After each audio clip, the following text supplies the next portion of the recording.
اللہ اکبر اللہ اکبر۔ دوستو، بزرگوں اور بھائیوں، ہم مسلمان ہیں۔ اللہ تبارک و تعالیٰ نے جو دین برحق ہمیں عطا فرمایا ہے، وہ دین ہماری تمام ضروریات کو پورا کرتا ہے۔ ہمیں یہ حکم دیا گیا ہے کہ ہم اللہ سے جب بھی مانگیں دنیا اور آخرت کی بھلائی مانگیں۔ ہمارے ہاں چونکہ ایک بڑا طبقہ ایسا ہوتا ہے الا ماشاء اللہ جس کو دنیاوی ضروریات پوری طرح گھیر لیتی ہیں اور دنیا داری کے مسائل ذہن پر، دل پر پوری طرح حاوی ہو جاتے ہیں۔ ہر وقت تصور یہی رہتا ہے کہ کسی طریقے سے میری دنیا داری مضبوط ہو جائے، میری دنیا داری مکمل ہو جائے، میرے روزمرہ کے کام پختہ ہو جائیں۔ اس کا لازمی نتیجہ یہ نکلتا ہے کہ انسان دینی کاموں کو بھی معاذ اللہ دنیا کے لیے کرنا شروع کر دیتا ہے۔ کعبۃ اللہ میں جا کر بھی، بیت اللہ شریف کا طواف کر کے بھی، حجر اسود کے بوسے کے بعد بھی، مقام ابراہیم پر نفل پڑھنے کے بعد بھی، حتیٰ کہ نبی اکرم صلی اللہ علیہ وسلم کی بارگاہ عالی مرتبت کی حاضری کے دوران بھی الا ماشاء اللہ لوگ دنیا ہی مانگتے رہتے ہیں۔ میرا فلانا کام ہو جائے، میرے بچوں کے معاملات سنور جائیں، فلاں کا مستقبل بہتر ہو جائے۔ دنیا کی خیر اللہ سے مانگنا برا نہیں، لیکن صرف دنیا ہی مانگنا اور اپنی آخرت کو فراموش کر دینا۔ اللہ فرماتے ہیں وَالْآخِرَةُ خَيْرٌ وَأَبْقَىٰ، آخرت تمہارے لیے بہتر بھی ہے اور ہمیشہ باقی رہنے والی بھی ہے۔ قرآن مجید نے سورہ بقرہ کے اندر قریش مکہ کی اس عادت کا ذکر کیا ہے۔ فرمایا جب وہ حج کرتے تو ان کا طریقہ یہ تھا کہ وَمِنَ النَّاسِ مَن يَقُولُ رَبَّنَا آتِنَا فِي الدُّنْيَا، ان میں سے کچھ لوگ یہ کہا کرتے تھے کہ یا اللہ ہمیں دنیا عطا کر دے، ہمیں دنیا دے دے۔ رب فرماتا ہے وَمَا لَهُ فِي الْآخِرَةِ مِنْ خَلَاقٍ، ان لوگوں کا آخرت میں کوئی حصہ نہیں۔ مانگی بھی ہے تو صرف دنیا، حج کر کے بھی دنیا، اللہ کے گھر جا کے بھی دنیا، شیخ کا بیعت ہو کے بھی دنیا، دینی محفل سے مراد بھی یہ، دینی اجتماعات کر کے بھی، دینی مدارس قائم کر کے بھی، خانقاہ کا، مسجد کا ماحول بنا کے بھی، اس سے بھی مطالبہ فقط دنیا کا۔ ان کفار کی اس عادت کو ذکر کر کے ہمیں سمجھایا گیا کہ جو فقط دنیا مانگتا ہے اس کا آخرت میں کوئی حصہ، اور فرمایا کچھ لوگ ایسے ہیں وَمِنْهُمْ مَنْ يَقُولُ رَبَّنَا آتِنَا فِي الدُّنْيَا حَسَنَةً، اچھا انہوں نے دنیا بھی مانگی تو صرف دنیا مانگی، حسنہ نہیں مانگی۔ اور یہاں فرمایا کچھ لوگ ایسے ہیں جو رب سے کہتے ہیں یا اللہ ہمیں دنیا میں بھی بھلائی عطا فرما، دنیا بھی دے تو حسنہ دینا، وہ دنیا دینا جو ہمارے دین کو تقویت دے، وہ دنیا دینا جو ہمارے اعمال حسنہ کو مضبوط کرے، دینی معاملات کو تقویت دے، دنیا بھی وہی عطا فرما۔ اور ساتھ کہتے ہیں وَفِي الْآخِرَةِ حَسَنَةً، یا اللہ ہمیں آخرت میں بھی بھلائی ہی عطا فرما، وَقِنَا عَذَابَ النَّارِ، اور ہمیں دوزخ کے عذاب سے بچا، اولئک لہم نصیب مما کسبوا، فرمایا ایسوں کو ان کی کمائی ہی ملے گی، جو انہوں نے کیا ہے وہ خوش نصیبی انہیں ضرور میسر آئے گی، چونکہ دنیا بھی مانگ رہے ہیں، آخرت بھی مانگ رہے ہیں۔ ہمیشہ کوئی بھی کام کریں کسی قسم کا بھی، اس میں یہ دیکھیں کہ کیا اس میں میرے لیے کوئی ذخیرہ آخرت بنے گا، کیا یہ کام میری قبر میں، حشر میں، قیامت میں میرے لیے کوئی فائدہ مند ہوگا۔ میں بڑے درد سے عرض کرتا ہوں بعض لوگ دینی کام کرتے ہیں اور ان سے جب سوالات کیے جاتے ہیں تو وہ بعض اوقات تکلیف دہ معاملہ ہو جاتا ہے کہ اس دینی کام کے پیچھے بھی وہ والا خلوص نہیں جو ایک مسلمان کا رب و رسول کے ساتھ ہونا چاہیے، اس دینی کام کے پیچھے بھی کچھ دنیاوی مقاصد موجود ہیں۔ تو اگر بڑی پگڑی اور بڑے جبے کے پیچھے بھی ایک دنیا دار چھپا ہوا ہو، لوگوں کو تو دھوکہ دیا جا سکتا ہے، رب و رسول کو تو نہیں نہ دیا جا سکتا۔ وہاں تو دلوں کا خلوص ہی پہنچتا ہے، وہاں تو نیتوں کا حسن ہی پہنچتا ہے۔ تو اللہ تبارک و تعالیٰ سے جب بھی سوال کیا جائے دنیا اور آخرت کی بہتری کا سوال کیا جائے، ایک لفظ ہے حدیث پاک میں جس کو عافیت کہتے ہیں۔ ترمذی شریف میں حضرت سیدنا عباس بن عبد المطلب رضی اللہ تعالیٰ عنہ آپ کی روایت موجود ہے، فرماتے ہیں میں نبی پاک صلی اللہ تعالیٰ علیہ وسلم کی خدمت عالی مرتبت میں حاضر ہوا، میں نے عرض کی یا رسول اللہ صلی اللہ تعالیٰ علیہ وسلم مجھے ایسی چیز بتائیں جو میں اپنے رب سے مانگوں۔ چیز مانگنی ہوتی ہے نا، بعض اوقات موقع ملتا ہے تو کئی دفعہ انسان امتحان میں آ جاتا ہے، کیا مجھے موقع مل گیا ہے، مجھے کہا گیا کچھ مانگ لو، تو بھلا میں کیا مانگوں؟ حضرت عباس بن عبد المطلب رضی اللہ تعالیٰ عنہ نبی پاک علیہ السلام کے پیارے چچا جان ہیں، عرض گزار ہیں، یا رسول اللہ صلی اللہ علیہ وسلم مجھے بتائیے میں اپنے رب سے مانگوں تو کیا مانگوں؟ تو حضور نے فرمایا رب سے عافیت مانگو۔ کہتے میں کچھ دن رکا، کچھ دنوں کے بعد پھر حاضر بارگاہ ہوا اور عرض کی یا رسول اللہ صلی اللہ تعالیٰ علیہ وسلم مجھے بتائیے میں اپنے مالک سے مانگوں تو کیا مانگوں؟ تو حضور نے پھر فرمایا اللہ سے مانگنا تو عافیت مانگنا۔ بزرگ فرماتے ہیں یہ عافیت کیا ہے؟ عافیت یہ ہے کہ یا اللہ ظاہری پریشانیاں، باطنی پریشانیاں، اے اللہ ظاہر کے میل کچیل بھی دور ہو جائیں، باطن کے بھی دور ہو جائیں، اے اللہ ہر معاملے میں، ہر آزمائش میں، ہر دکھ میں ہمیں تیری پناہ نصیب ہو جائے، یہ عافیت ہے۔ اور صوفیہ کرام فرماتے ہیں عافیت سے بڑی نعمت کوئی نہیں اگر کسی کو میسر آئے تو، عافیت سے بڑا حسن کوئی نہیں اگر کسی شخص کو یہ نصیب ہو جائے۔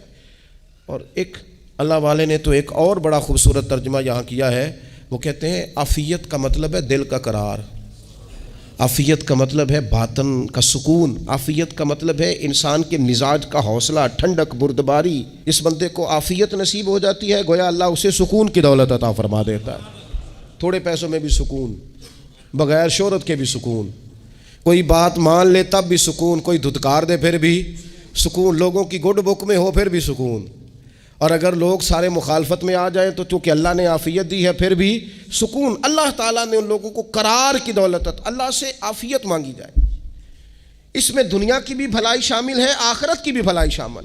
نبی اکرم صلی اللہ تعالیٰ علیہ وسلم توجہ دلاتے کہ اللہ سے تم عافیت مانگو۔ ہمارا نا جی کیونکہ سب سے بڑا مسئلہ روحانی تربیت کا ہے، ہمارے ہاں باتیں ڈھیر سارے لوگوں کو آتی ہیں اور بہت زیادہ آتی ہیں، منصوبہ بندی کرنا، پلاننگ کرنا، اپنے معاملات کو خود سے کیسے لے کے چلنا ہے، کیسے ٹھیک کرنا ہے، اپنے حق میں دنیا کو کس طرح قائل کرنا ہے، یہ ڈھیر سارے لوگوں کو آتا ہے، اور اپنے حق میں دلائل کس طرح قائم کرنے ہیں، اس میں بہت سارے لوگ خود کفیل ہوتے ہیں، انہیں کسی سے مشاورت کی بھی ضرورت نہیں ہوتی۔ لیکن اللہ کی بارگاہ سے اپنا رشتہ کیسے جوڑنا ہے، مالک سے کرم کا سوالی کس طرح کر کے ہونا ہے، اللہ سے عافیت کا سوال کیسے کرنا ہے، یہ چونکہ روحانی تربیت میں ہمارا مزاج نہیں ہوتا لہذا ہم اس طرف جاتے نہیں، ہم وہ اپنی مرضی کی چیزیں، یعنی وظیفہ پوچھ کے گئے ایک صاحب، کچھ عرصے کے بعد آئے ہیں تو آ کے کہتے ہیں مولانا صاحب، پیر صاحب یا قاری صاحب یا فلاں صاحب، کسی سے بھی پوچھ کے گئے جس کو نیک آدمی جانا، پھر لوٹ کر آ کے کہتے ہیں کہ آپ نے وظیفہ بتایا تھا پر کام کوئی نہیں ہوا۔ تو میں تو صاف کہتا ہوں اور کھلے دل سے کہتا ہوں کہ بھائی وظیفہ آپ کو بتایا تھا کہ اللہ کی رحمت متوجہ ہوگی، خدا کی رحمت کو آواز دینے کے لیے وظیفہ دیا تھا، کوئی بھی وظیفہ رب کو مجبور تو نہیں نہ کر سکتا معاذ اللہ۔ اور وظائف کس لیے پڑھے جاتے ہیں کہ جلدی سے معاملات ٹھیک ہو جائیں، میرے حق میں چیزیں بہتر ہو جائیں، تو اللہ کی رضا کے لیے پڑھے جاتے ہیں۔ تو وظائف کو، عبادات کو، نوافل کو، تلاوت کو، درود پاک کو تو رضا الہی کا ذریعہ بنانا چاہیے، لیکن ہم چونکہ ایک پورا الجھاؤ رکھتے ہیں اپنی دنیا داری کے معاملات سیدھے کرنے میں، ایک پورا خیر رکھتے ہیں، وہ لوگ ملتے رہتے ہیں مختلف بزرگوں کی نسبت کے تعلق سے، تو بعض جگہوں پہ بعض لوگ بڑے تیز ہوتے ہیں، یعنی ان سے آپ کی ملاقات ہوتی ہے تو بندے کو محسوس ہوتا ہے کہ یار اسے تو پہلے ہی ساری باتوں کا پتہ ہے، اور کئی دفعہ ان سے ملنے کے بعد احساس ہوتا ہے کہ یار اس سے تو تھوڑا سیکھ ہی لیتے تو بہتر تھا، یہ تو بات بڑی آگے نکل گئی، سارا پتہ ہوتا ہے، باشعور ہوتے ہیں، لیکن ڈر آتا ہے اللہ سے۔ اتنا باشعور آدمی، سمجھدار، پنچایت، پریا، لوگ، دین، دنیا سارا پتہ ہے، نماز کا ٹائم آ گیا تو وہ چھپتا پھرتا ہے، اس کی طبیعت پر بوجھ بن رہا ہے معاذ اللہ اللہ کے حضور حاضر ہونا، اسے خیر کا کام کرنا پڑ رہا ہے تو وہ ادھر ادھر نکلتا جا رہا ہے۔ تو سوال یہ ہے کہ پھر یہ شعور کا کیا مطلب رکھا ہوا ہے ہم نے؟ پھر اللہ سے دعا کرنے کی ضرورت نہیں۔ وہ حضرت عارف رومی رحمۃ اللہ تعالیٰ علیہ فرمایا کرتے تھے بعض لوگوں کو رب سارا کچھ دیتا ہے، سجدے کی توفیق نہیں دیتا۔ اس کا مطلب یہ ہے کہ وہ کہتا ہے یہ سارا کچھ لے اور نکل جا، میرے گھر نہ آنا، رکھ سارا کچھ پاس۔ رب سے عافیت مانگی جائے، اس سے اس کا فضل مانگا جائے، اس سے اس کا کرم مانگا جائے۔ اللہ کے پیارے رسول صلی اللہ تعالیٰ علیہ وآلہ وسلم اس عافیت مانگنے پر زور دیتے، توجہ دیتے۔ میں آپ کو صحیح بتاتا ہوں، رب نے اگر کسی بندے کو عافیت میں رکھا ہو نا تو حالات کیسے بھی برے چل رہے ہوں اس کا بگاڑ کچھ نہیں سکتے۔ اور اللہ تعالیٰ معاف کرے، 100 دفعہ خاکم بدہن اگر کسی وقت اس کے کرم کی نگاہ پھر جائے تو پھر سارے اسباب سمیت بھی انسان اپنے پیروں پہ کھڑا نہیں رہ سکتا۔ اس سے جب تک طلب کرم نہیں ہوتا، طلب عافیت نہیں ہوتی، اس کی بارگاہ سے جب تک بندہ مومن پورا رجوع نہیں کرتا، یہ عافیت اتنی اعلیٰ چیز ہے کہ نبی پاک علیہ السلام نے فرمایا اذان اور اقامت کے درمیان جو وقت ہوتا ہے اس میں دعائیں رد نہیں ہوتی۔ دعا مانگا کرو گے تمہاری اللہ اپنے فضل سے قبول کر لے گا۔ عرض کی یا رسول اللہ کیا مانگے؟ تو فرمایا عافیت مانگو رب سے۔ حضرت انس بن مالک حدیث کے راوی ہیں رضی اللہ تعالیٰ عنہ، یہاں بھی فرمایا یہ عین قبولیت کا ٹائم ہے، اب اللہ سے عافیت مانگ لو، اس کی پناہ۔ ہم دعاؤں میں بھی محدود ہو جاتے ہیں۔ رب دا طالب کوئی نہ ملیا، جو ملیا طالب زردہ ہو۔ دعاؤں میں بھی حد بندی۔ بعض اوقات بچے بھی تربیت کرتے ہیں نا، ایک مولانا ہے، ان کا خیال ہے کہ انہوں نے مجھ سے کچھ پڑھا ہے تو کبھی کبھی استاد جی کہہ دیتے ہیں، بہت پرانی بات ہے، انہوں نے مجھے فون کیا کہ اگر آپ کبھی تشریف لائیں، تو میں نے کہا پتر دعا مانگ اللہ کو چھوٹی جی گڈی دے وے۔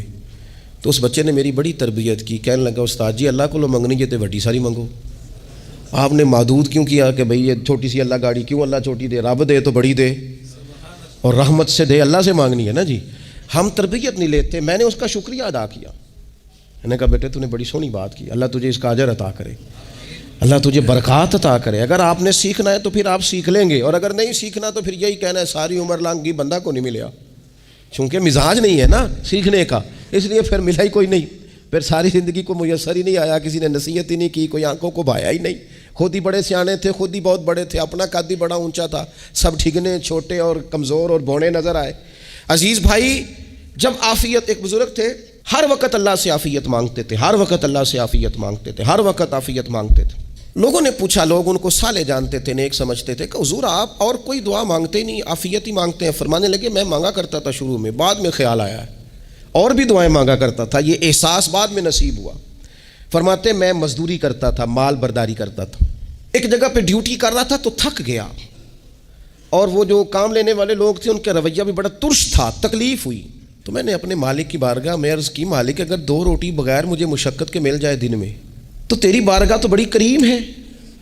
کہتے ہیں میں نے یہ دعا مانگ لی، ذرا میں تھوڑا آگے بڑھا تو 2 بندے آپس میں لڑ رہے تھے، میں ان کی صلح کرانے کے لیے، انہیں بچانے کے لیے آگے بڑھا، تو میں جس کو چھڑا رہا تھا دوسرے نے میرے اوپر ضرب لگا دی، میرا بھی سر پھٹ گیا۔ تھوڑی دیر کے بعد وہاں پولیس آ گئی، وہ تینوں کو لڑنے والا سمجھ کے اٹھا کے لے گئے، مجھے جیل ہو گئی۔ 2 روٹیاں بغیر مشقت کے روز ملنی شروع ہو گئی۔ دعا مانگی تھی نا کہ یا اللہ 2 روٹیاں مل جائے نا بغیر مشقت کے، کہتے ہیں وہ 2 روٹیاں روز ملتی، کوئی کام نہیں کرنا پڑتا، پر جیل ہو گئی۔ فرماتے ہیں میں بڑا پریشان تھا، روز روٹیاں پابندی سے آتی اور بہترین آتی، کھانا ملتا۔ پھر کچھ عرصے کے بعد میں نے سوچا کہ یار یہ دعا تو قبول ہو گئی نا تیری، اب تو اگر اس پر کوئی الگ بات کرے گا تو وہ تو غلط کرے گا۔ کہتے ہیں پھر خود ہی میرے دل میں اللہ نے بات ڈالی اور میں نے عرض کی مالک 2 روٹیاں نہیں، مجھے تو عافیت چاہیے، مجھے تو عافیت دے، میرے اوپر تو کرم فرما، تو نظر رحمت کر، جے ایک قطرہ بخشے مینوں، جے ایک قطرہ بخشے مینوں تے کام بن جاندا ہی میرا، مہربانی کر عافیت عطا کر۔ فرماتے پھر خدا نے کرم کیا، کہاں سے اسباب بنے میرے جیل سے چھوٹنے کے، کون کون میرے ضمانتی بنے اللہ ہی جانتا ہے۔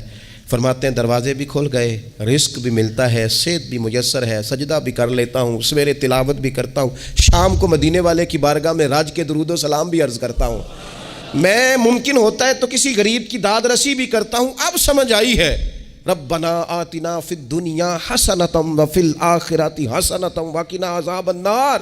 اب سمجھ آئی ہے رب سے جب بھی مانگنا ہے عافیت ہی مانگنی ہے، اس سے کرم مانگ۔ ہم نے محدود دعائیں رکھی ہوئی ہیں، محدود، وہ جی فلانا کام میرا ہو جائے تو بھئی وہ ایک ہو گیا، اس کے بعد پھر نئی ٹینشن بن جائے گی، نہیں میں جی بچوں کی شادی کر لوں جی پھر میں فارغ ہوں۔ آپ شادی کر کے دیکھیں، لگ پتہ جائے گا کیسے فارغ ہوتے ہیں۔ آپ یہاں رکتے کیوں ہیں؟ آپ خدا سے عافیت کیوں نہیں طلب کرتے؟ اس کی بارگاہ سے وہ کیوں نہیں مانگتے کہ جو ایک قطرہ ملے تو دنیا اور آخرت کے سارے کام ہو جائے؟ اس سے اس کی رحمت کا سوال کرے، اس سے اس کے کرم کا سوال کرے۔ اللہ کی بارگاہ میں بھی حاضر ہونا اور جچی تلی اور جناب ناپ تول کر اور محدود چیزوں کا سوال کرنا، مالک سے مانگیں، اور وہ جب دیتا ہے تو دیتا بھی بے حساب ہی ہے۔ وہ جب عطا کرتا ہے تو کرم کے دروازے کھول کے عطا کرتا ہے، ورنہ تو ایک الجھن سے انسان نکلتا ہے دوسری میں الجھ جاتا ہے، ایک گتھی کو سلجھاتا ہے۔ پھر اقبال رو پڑے تھے، کہنے لگے میں عقل کی گتھیاں سلجھا چکا ہوں، یا رب مجھے صاحب جنوں کر دے۔ اللہ یہ بڑا میں نے ہیر پھیر دیکھ لیا، مجھے دیوانہ بنا، اب مجھے جنون ہو، اب میں کسی کے لیے رویا کروں، اب میں کسی کی یاد میں تڑپا کروں، اب میں رات کسی کے لیے میری آنکھیں بیدار رہیں۔ یہ بڑی ہو گئی دنیا داری، عقل کی گتھی حالانکہ نہیں سلجھتی، اور اقبال کہتے ہیں عقل کی گتھیاں سلجھا چکا ہوں، یا رب مجھے صاحب جنوں کر دے۔ اور پھر کہنے لگے بجھی عشق کی آگ اندھیر ہے، اب یہ مسلمان نہیں، یہ خاک کا ڈھیر ہے، تو مٹی بن کے رہ گیا۔ کیا کہاں اپنی ساری توجہات کا قبلہ کس چیز کو؟ میرے عزیزو، اللہ سے عافیت۔ نبی پاک علیہ الصلوۃ والسلام نے ایک شخص سے پوچھا کیا دعا مانگ رہے ہو؟ تو اس نے کہا یا رسول اللہ میں اللہ کی بارگاہ میں صبر کا سوال کر رہا ہوں۔ تو حضور فرمانے لگے صبر تو مصیبت پر ہوتا ہے۔ یا رسول اللہ پھر کیا مانگوں؟ آپ ان جملوں اور لفظوں کی گہرائی کو سمجھیں، صبر کے لیے تو پہلے مصیبت آئے گی، پھر صبر آئے گا۔ تو یا رسول اللہ کیا مانگوں؟ فرمایا تو رب سے عافیت مانگ۔ مانا کیا ہے؟ مصیبت آئے کیوں؟ اللہ تجھے اپنی حفاظت کے حصار میں لے لے، وہ وقت ہی کیوں آئے کہ جب تیری طبیعت الجھ جائے، جب تو پریشان ہو جائے، جب تو تو اللہ سے عافیت مانگنا۔ جب تو عافیت مانگے گا تو اگر کبھی مشکل آئے گی بھی نا، تو خدا پھر اپنے فضل سے مشکل سے نکلنے میں رستہ بھی بڑی جلدی عطا فرمائے گا اور تیرے اوپر فضل فرمائے گا۔ اگر عافیت، یہ جو ہم نبی پاک کی امت ہے نا، تو یہ ہمارے گرد اللہ کے فضل اور اس کی رحمت کا حصار ہے، یہ حصار ہے ہمارے گرد۔ وہ درویش نے کہا تھا نا کہ کروں شکر کتنا اور کروں فخر کتنا کہ تیرے کرم نے مجھے فائز المرام کیا۔ دیکھو بنا کے سید عالم کا امتی مجھ کو گناہ سے پہلے ہی بخشش کا انتظام کیا۔ ابھی میں نے غلطی کی نہیں، لیکن مجھے حضور کا غلام بنا دیا، بخشش کا بندوبست پہلے ہو گیا۔ اپنے مالک سے بیمار بھی اس سے عافیت مانگیں، مقروض بھی اس سے عافیت مانگیں، بے اولاد بھی اس سے عافیت ہی مانگیں، صاحب اولاد بھی اس سے عافیت ہی مانگیں، جو دولت کے حصول کے رزق حلال کے خواہش مند ہیں وہ بھی اس سے عافیت مانگیں، اور جن کی جھولی اس نے بھر دی ہے وہ بھی اپنے رب سے عافیت ہی مانگیں۔ مالک سے جب سوال کرے، ایک بزرگ تھے انہوں نے تو اپنی انگوٹھی میں لکھوا لیا تھا کہ یا اللہ مجھے عافیت عطا فرما، مگر جب بھی دیکھتا ہوں یاد آ جاتا ہے کہ اللہ سے عافیت مانگنی۔ اپنے مالک کی بارگاہ کے اندر دیکھو، میں نے دیکھا ہے وہ کسی نے کہا تھا کہ تیری خواہش ہے کہ وہ تیری آرزو کرے پوری، اور میری خواہش ہے کہ تیری آرزو بدل جائے۔ کچھ لوگ ایسی خواہشات بھی لے کے آتے ہیں کہ جو پوری نہ ہو تو بہتر ہوتا ہے، اس لیے آپ کو پتہ ہے موت مانگنا جائز نہیں دین میں۔ مصائب سے گھبرا کر، مشکلات سے گھبرا کر، زندگی کے مد و جزر سے پریشان ہو کر موت کا سوال کرنا جائز نہیں۔ کس طرح جائز ہے؟ ان لفظوں کے ساتھ دعا کر سکتا ہے کہ یا اللہ جب تک میری زندگی بہتر ہے مجھے زندہ رکھ، اور جب میرا دنیا سے جانا بہتر ہے پھر تو مجھے اپنی بارگاہ میں بلا لے۔ یہ بھی کیا ہے؟ یہ بھی عافیت کا سوال ہی ہے کہ یا اللہ رکھ بھی تب تک جب تک رہنا بہتر ہے۔ نبی پاک نے بھی ارذل العمر ہونے سے پناہ مانگی۔ ہمارا یہ مزاج بن گیا ہے کہ ہم اپنے حق میں ایسی چیزوں کا سوال کر رہے ہوتے ہیں جو کئی دفعہ ہمیں مل جائیں تو ہمارا نقصان کریں۔ قرآن حکیم ایک جگہ پہ اللہ کریم نے فرمایا ہے کہ اگر سب لوگوں کو مال دے دوں تو بغاوت کریں، فساد ہو جائے۔ کیا مانا؟ کہ اپنا نقصان کر بیٹھے لوگ۔